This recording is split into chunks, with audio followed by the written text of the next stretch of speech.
Hello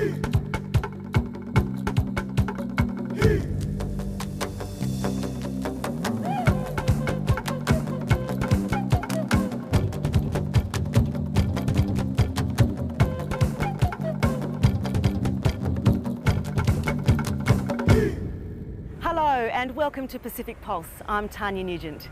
In today's program, bringing books to Papua New Guinea's children. Libraries are a rare sight in Papua New Guinea.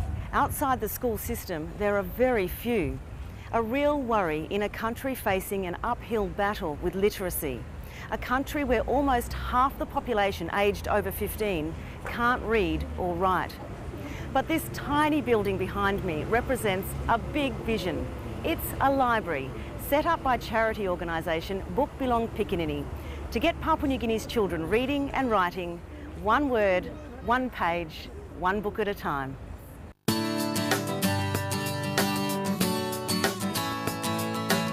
morning, children. Good morning, teacher.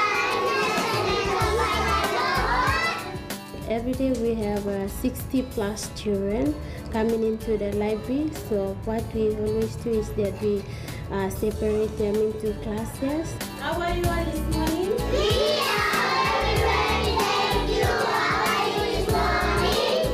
Our first lot, they come in at 8 o'clock and classes finish at 10 o'clock, and then from 10 to 12 we take the second class. FISH for F for UR.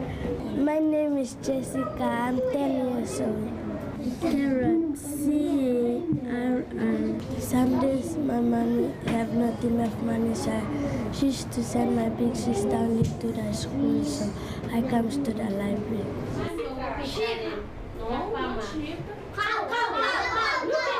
Place like this is very important because like settlement people, they are not able to send their children to the bigger school.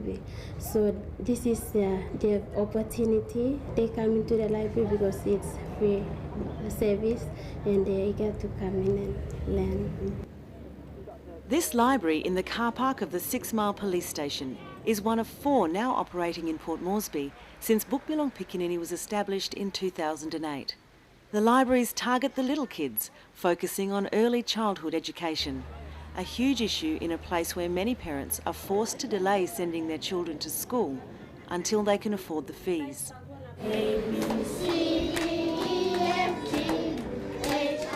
They've set up in places where children gather and where children need it the most, opening their first library here in the Children's HIV, TB and Malnutrition Ward at the Port Moresby General Hospital, for the many sick children who are in for a long stay and miss out on schooling.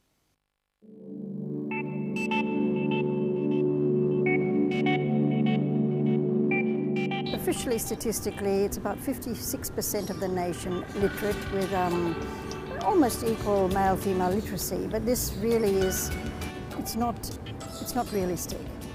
Maybe they can sign their name, that's all. It's estimated that the actual functional literacy rate in Papua New Guinea would be as low as 48%. And functional literacy, as you would realise, being able to actually pick up a newspaper and read it and understand it. Even now, we still have 43% of our children not in primary school.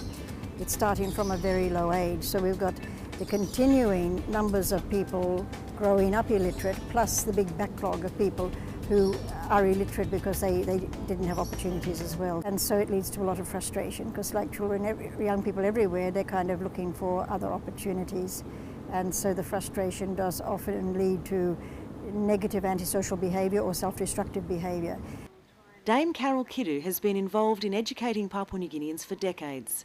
The school teacher turned politician is Minister for Community Development, and she wants to harness the strengths of PNG's community spaces for learning.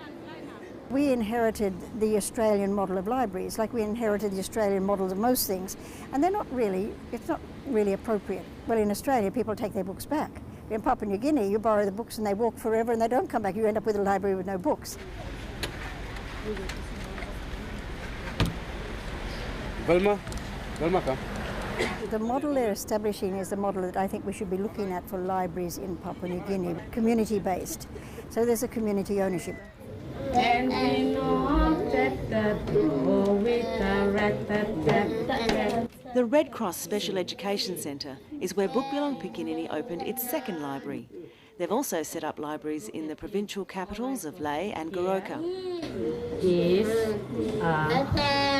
As well as funding the staff for the libraries, the charity also works hard collecting books. We can't even talk about getting a literate nation unless we talk about the tools for literacy, and they are having books available. And that's the basic reality. In Papua New Guinea, people don't have bookshelves in their homes, the general population. Only the homes of a very, very, very small minority have books in their homes. And so that's again why I really encourage the concept of community learning centres that become libraries, or the Book Bilong Pikinini libraries, because then there are books available for community usage. My wife and I travelled through the Bible lands. We started in Egypt. Book Bilong Pikinini's work has been embraced by one of Papua New Guinea's most passionate readers and writers, Governor-General Sir Paulius Matane. So far, I have 45 books written and published, not only here, but overseas as well, in Australia, in India, in England, in the United States of America. Reading in Papua New Guinea is not our culture. We prefer to sit around the fire and talk. So we are not readers, we are talkers. We are orators. We talk a lot. But we have to learn to get away from our habits of being orators and being just speakers, that we must be able to read. And not only read for pleasure, which is fine also, but read to learn something for the benefit of our country.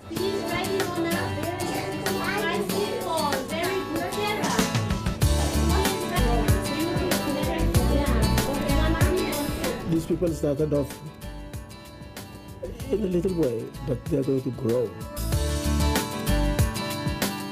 And if they continue to do it, then we will be able to meet the need of these people who may not have a chance to go to school.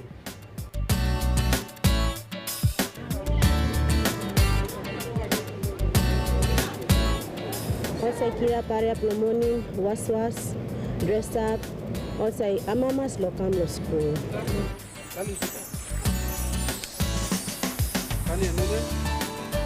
Yes, I'm very proud to be one of the founding member of the Book Bilong Pikinini Library, and also I get good feedback from the settlement people. They live around the library. Now I'm going to send it to talk lawyer and Sadiani. So me and mama so say I'm learning good, and first time long I'm coming to school, so I'm really getting I'm learning something nice. Strawberry STRAWBERRY. My name is Megan. I'm 6 years old. ORAN. I line ABC. And fruit and where months of the year. And what do you want to be when you grow up into a big lady? My teachers. On a boat in the lake. In the morning, I was trying to walk into the library, and one child went and running. He came and hugged me, and I said, "Hey, what's wrong? Good morning." And he said, "Oh, Teacher Agnes, I'm very glad. Now I know my ABCD, I know my 1, 2, 3, and that child I'm really eager to learn. Now I know my ABC. Next time, won't you sing with me? Thanks for watching Pacific Pulse, and don't forget you can always share your stories with us. Just go to our website to find out more. And I'll see you next time. Bye for now.